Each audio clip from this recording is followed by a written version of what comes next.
Hello and welcome to BharatShakti.in. I'm Brigadier S.K. Chatterjee. We are going to be talking about Agnipath.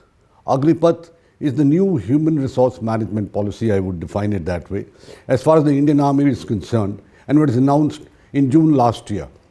In this policy, the biggest change is in the retention part of the men who come in and are called Agniveers. To go take you through the paces, I have with me the man who has really been given the responsibility of putting this entire scheme through, and that's the Director General Recruiting of the Indian Army, Lieutenant General N.S. Sarna. Welcome to Bharat Shakti, General Sarna. Thank you, Brigadier Chatterjee. General Sarna, let's take off straight away. And my first question to you is, give us a little bit of a basic explanation of this Agnipath, the entire scheme that we have worked out in the Army. So that everybody is aware of what we are talking about thereafter. See, this Agnipath scheme is where we are going to enroll Agniveers for an initial period of 4 years, and thereafter we are going to retain 25% of the Agniveers enrolled. We are giving them the option to serve their full tenure with the Army, and the balance 75% would go back to the civil society. The main aim of the Agnipath scheme is to have a youthful profile of the Indian Army, as also have a well-disciplined, highly trained youth who, when they go back to the society, become ambassadors of the Indian Army, and those who stay with us would continue to do this service with us. We are also looking at these people who, the Agniveers who join us in the Army and who are put through this training period, we feel would be better enabled and would be better trained and would thereafter become better citizens of the country. Now, when you have a system like this, when you're going to, move out 75% of the people that you are inducting after 4 years of training come, in the unit service, isn't this a dampener on the kind of response that you were expecting for recruitment? Isn't the recruitment this time much lower than previous recruitment rallies, etc.? Let's say. See, initially when the scheme was launched, you are well aware there were a few instances where there were a lot of protests against this scheme. But I can assure you, when we started the registration figures have been overwhelming, and they have been better than what we have had in the past. Okay. So, I think the youth have understood the scheme much better, and the response has been much better than what we have evoked, what any recruitment has evoked in the past. I would say that the response has been much more than possibly what was anticipated, and the youth have wholeheartedly participated in this scheme. Oh, that's a very comforting kind of a statement. My next issue is, what are the changes that you've really brought in this selection process? After all, we need a Jawan today who's, perhaps tech savvy, or who has the capacity to learn technology easily, and you perhaps be a little more mechanical, let's say when we are going for drivers, other trades, etc. like that. See, in the last year, what we did in the first set of rallies which we did in the year 2022-23, which was the current year which will finish off now, we did not make any changes except that we gave certain bonus marks from what we were not giving earlier to the ITI qualified candidates, but we increased the age for enrollment to 2 years. This was primarily to cater for the 2 years when there was no enrollment due to COVID restrictions. Right, that is so, that was the only change. However, from the current recruiting year, from the recruiting year 2023-24, we are going in for the online common entrance exam, which will be the first filter, and the candidates who are shortlisted is this online common entrance exam would thereafter be shortlisted and be called for the physical rallies, and those who qualify the rallies would be put through the medical test before the merit list is drawn. We feel that the youth today are enabled. The information technology has spread too far, and all the corners of the country. The smartphones, the youth today are much tech savvy. The smartphones have enabled that most of the youth today can handle them very well. So, we feel that online common entrance exam being the first filter will be giving us a very healthy mix of both the brain and brawn.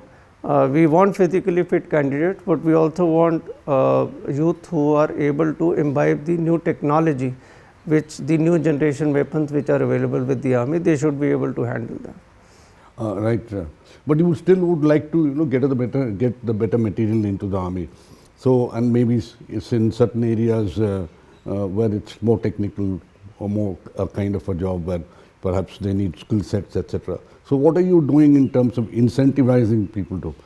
See, what we have done this year onwards, again what we have done, even the 10th class candidates who have done a 2-year course at the ITI, we are taking them as part of our technical entry. We have given them incentives, we are giving them bonus marks.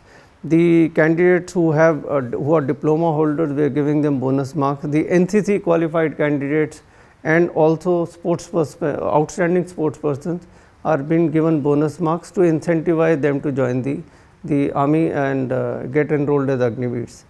There are other dispensations in terms of outstanding sportsmen, like I mentioned. If they have represented the national level, we are giving them a lot of incentives to join the Indian Army. I would like to add that the drivers, there are youth who have light motor vehicle license.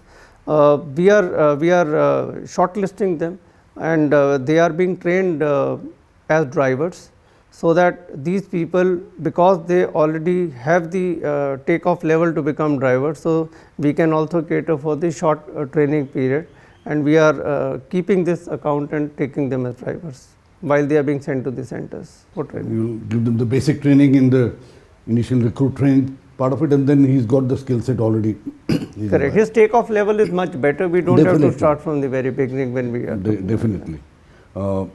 Now, the other issue that I have is, what is the effect on the environment with the the environment that you have in your training institute, with life getting so competitive. After all, you're taking in 4 chaps, or whatever, every 4 chaps you're going to say 3 chaps to move out at the end of this 4-year tenure. So, isn't that going to make it too competitive, too stressful, and I would even go on to say perhaps that team spirit will be lacking? See, I would cover this in 2 parts. You had mentioned earlier, see, what we are looking at training, we have compressed the training part also.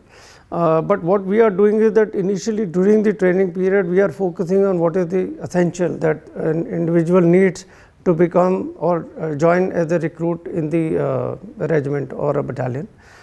So, what we have done is we have not compromised on the quality and the training per se.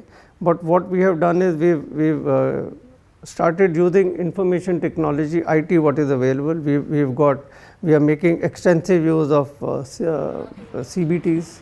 We are using extensively our simulators. We are also training them on the weapons which are currently being utilized. We are using afternoons to add to cover up the training, and we are doing extensive night training as well. We have psychologists who are there who can, if any candidate feels stressed, they are talking to them. We've also got the physiotherapists included, so that they can give us the best physical exercises which are required to ensure the physical fitness of our soldiers, and also in case they get injured, early recovery plan. So, it's a very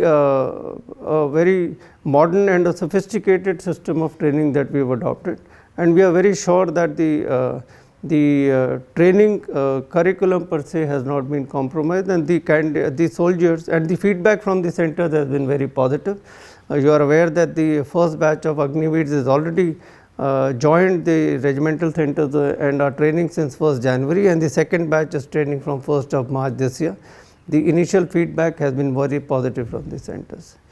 Coming to the second part of the question, yes, 75% of these Agniveers who are enrolled will go back to the civil street. But what we have done is we are improving the class 8 Agniveers who join us. When they finish off their tenure, they would be given from the NIOS class 10 certification. The class 10th Agniveers would be given class 12 certification from the NIOS again. The Agniveers who were 12th qualified when they joined the army would get 60 credits for their service rendered to the army, and they need another 60 to become graduates.